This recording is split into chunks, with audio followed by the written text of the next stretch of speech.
L'appareil cardiovasculaire assure le transport du sang riche en dioxygène et en nutriments à travers tout le corps humain pour en alimenter les organes et les débarrasser de leurs déchets. Il se compose de 3 grands types de vaisseaux sanguins qui forment un système clos. Les artères, les veines et les capillaires. Ces 3 types de vaisseaux composent un ensemble de 100 000 km de long à travers tout le corps.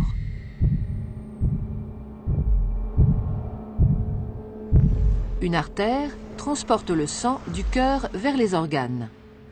Les veines, à l'inverse, le transportent des organes vers le cœur. L'artère est donc un vaisseau partant du cœur. La veine, un vaisseau arrivant au cœur.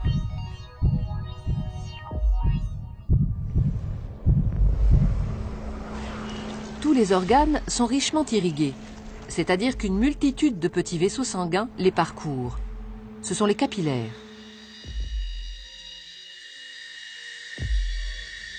Les capillaires relient entre elles artères et veines dans les organes. C'est donc au niveau de ces vaisseaux très fins que les échanges se font entre le sang qui apporte nutriments et dioxygène et les organes qui se débarrassent du dioxyde de carbone et des autres déchets. Plus un organe est actif, plus l'apport de sang et les échanges sont importants. Les échanges ne sont possibles que parce que le sang circule en permanence dans les vaisseaux en sens unique. Il est mis en mouvement par le cœur qui fonctionne comme une pompe. Ce moteur de la circulation sanguine est un muscle creux et cloisonné.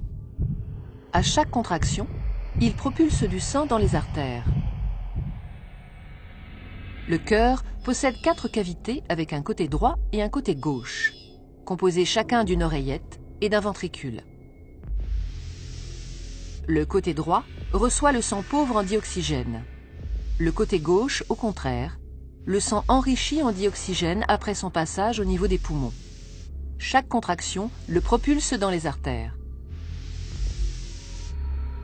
Au cours d'un battement normal du cœur, le sang pauvre en dioxygène, renvoyé par les organes, pénètre dans l'oreillette droite par la veine cave.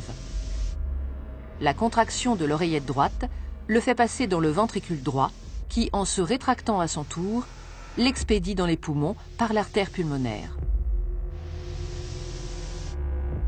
Après son passage dans les capillaires des alvéoles pulmonaires, le sang est enrichi en dioxygène et débarrassé de son dioxyde de carbone. Il revient alors dans l'oreillette gauche par les veines pulmonaires. La contraction de l'oreillette gauche le pousse dans le ventricule gauche, qui le propulse lui-même dans l'aorte pour être distribué dans les artères de l'ensemble du corps. Et ce cycle, vital pour l'organisme et l'être humain, se répète à l'infini.